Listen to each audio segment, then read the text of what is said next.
Listen, and I will tell you how it happened. You will see.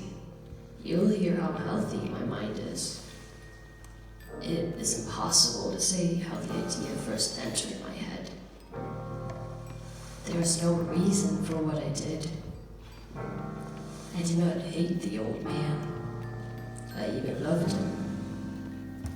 He had never hurt me. I did not want his money. I think it was his eye. His eye was like the eye of a vulture. When the old man looked at me with his vulture eye, a cold feeling went up and down my back. Even my blood became cold. And so, I finally decided I had to kill the old man and close that eye forever. So you think that I am mad? A madman cannot plan, but you should have seen me. During all of that week, I was as friendly to the old man as I could be, and warm and loving. For 7 long nights, about 12 o'clock, I went to his room, opened his door, and stood very quietly, and carefully shined a light that fell across that eye. But always the eye was closed, so it was impossible for me to do the work. For it was not the old man I felt I had to kill. It was the eye, his evil eye. And every morning I went to his room, and with a warm and friendly voice I asked him how he had slept. He could not guess that every night, just at 12, I looked in at him as he slept. The 8th night, I was more than usually careful as I opened the door. The old man was lying there, not dreaming that I was at his door. Suddenly, he moved in his bed. You may think I became afraid, but no. The darkness in his room was thick and black. I knew he could not see the opening of the door. Suddenly, the old man sat straight up in bed and cried. Who's there? I stood quite still. For a whole hour, I did not move.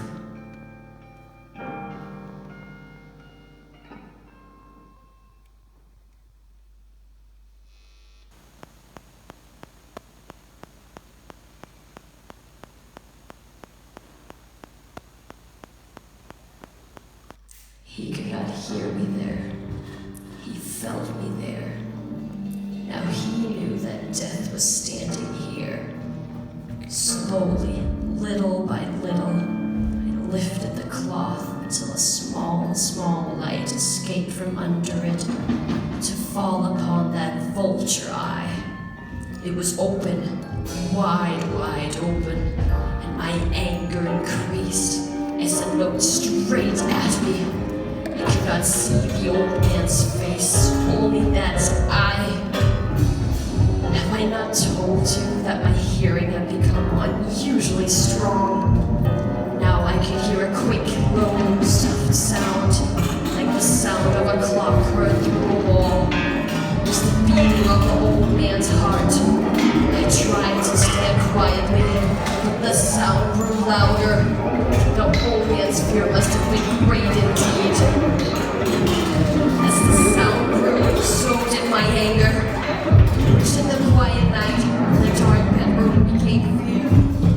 For the heart was beating so loudly that I was sure someone was here. The time had come, I rushed into the room crying, "Die! Die!"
the bed covers and held my ear over his heart.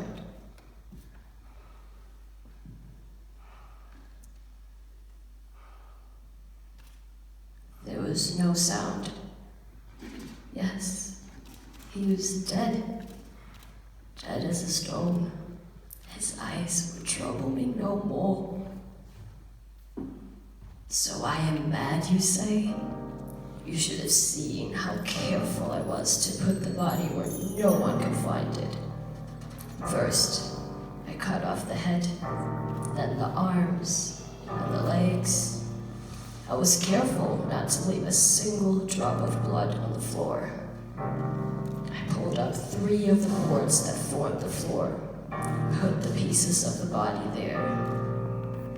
Then I put the boards down again carefully, so carefully that no human eye could see that they had been moved. 3 men were at the door, 3 officers of the police. One of the neighbors had heard the old man's cry and had called the police.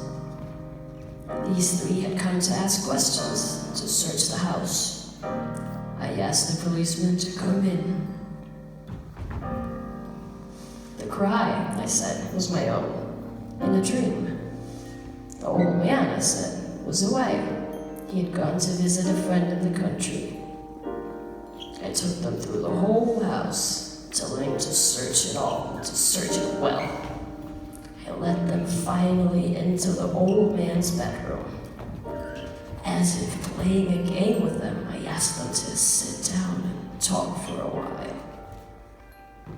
My easy and quiet manner made the policemen believe my story, so they sat talking with me in a friendly way. But although I answered them in the same way, I soon wished that they would go. I talked more and faster. The sound became clearer, and still they sat and talked. Suddenly I knew the sound was not in my ears. It was not just inside my head. At that moment, I must have become quite white. I talked still faster and louder, and the sound too became louder. It was a quick, low, soft sound. The sound of a clock heard through a wall. A sound I knew well. Louder it became and louder. Why did the men not go? Louder,